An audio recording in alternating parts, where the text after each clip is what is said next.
Serial baru, semangat baru, cerita silat baru, pendekar mabuk, karya tidak diketahui.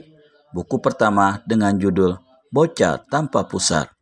Siapkan dirimu kisanak, kita akan memasuki dunia persilatan yang penuh intrik dan tipu daya.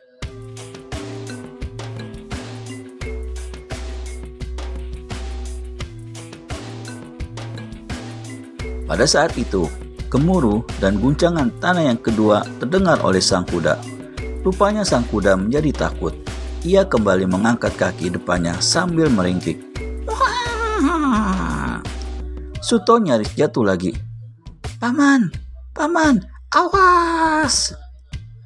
Pegang tali kekangnya, sentak Paman Dubang dengan jengkel. Suto memegang tali kekang dengan kaki belum sempurna melangkah. Sang kuda semakin kaget dan berlari dalam sentakan awal. Hati-hati Paman, Suto segera bersuruh. Diamlah, Paman sedang kebingungan nih. Rupanya Paman Dubang ikut terbawa lari. Kaki kirinya terseret-seret. Ia menjadi panik dan gugup.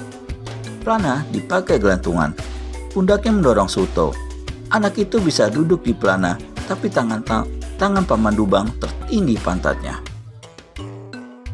Waladalah, jangan kau duduki tangan Paman Suto.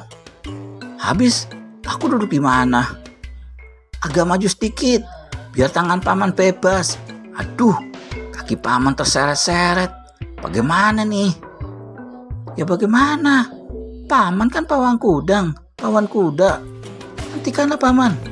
Susah toh, sentak lelaki gemuk pendek itu. Kuda tetap berlari dengan liar. Suaranya meringkik-ringkik bagaikan tawa perawan di malam pengantin. Paman dan Suto sama-sama tegang, sama-sama kebingungan. Akhirnya, sama-sama terbawa oleh kuda ke arah kesibukan para penduduk yang siap-siap mengungsi. Ya Suto, gara-gara kamu tak becus mengendalikan kuda, para penduduk menjadi panik begini, kata Paman Dubang. Maaf Paman. Bocah itu matanya jelalatan kemana-mana. Memandang tiap orang dengan kesibukannya masing-masing, kuda meringkik lagi semakin keras, semakin kencang larinya, bahkan kali ini melompat tinggi. Seorang nenek yang bingung mencari tusuk kondeknya yang jatuh di tanah, dilompati oleh kuda itu. Sang nenek terkejut dan terkesima dengan mulut melongo. Burung apa itu tadi? Umamnya dengan bingung. Kuda disangka burung, tapi siapa yang tahu gumam sang nenek kecuali nenek itu sendiri. Paman Dubang masih terseret-seret. Kuda semakin beringas, lari sana, lari sini. Akhirnya, Paman Dubang dengan ketakutan dan berteriak keras-keras. Tolong! Aduh, tolong! Gak ada apa yang tolongin aku nih. Tolong! Hentikan kuda ini! Tentu saja, orang-orang tak menghiraukan. Tak ada yang datang menolong. Semua panik dengan upaya menyelamatkan diri sendiri.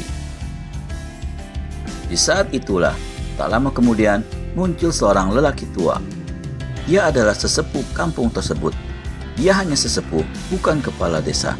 Tubuhnya berdiri di sebuah tempat tinggi dan berseru. Tenang, jangan panik saudara-saudara. Suara sesepuh itu didengar oleh penduduk. Mereka mulai berhenti berlarian. Mereka berkumpul di depan sesepuh itu. Pada saat yang sama, kuda yang ditunggangi Suto dan Paman Dubang menabrak sebuah kedai yang telah kosong penghuninya. Brus! Bruak!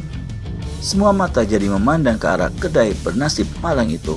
Salah seorang ada yang berseru, "Woi, ada sesepuh mau bicara kok malah main kuda-kudaan."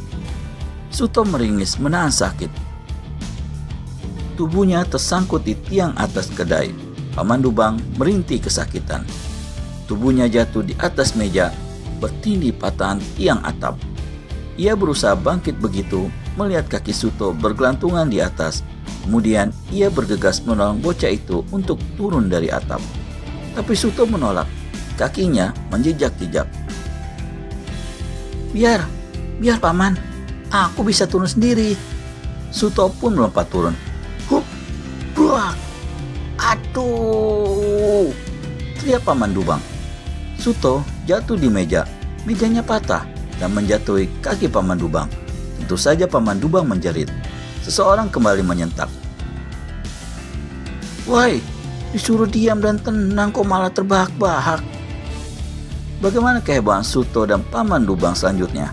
Temukan jawabannya di video selanjutnya hanya di channel Pojok Santai.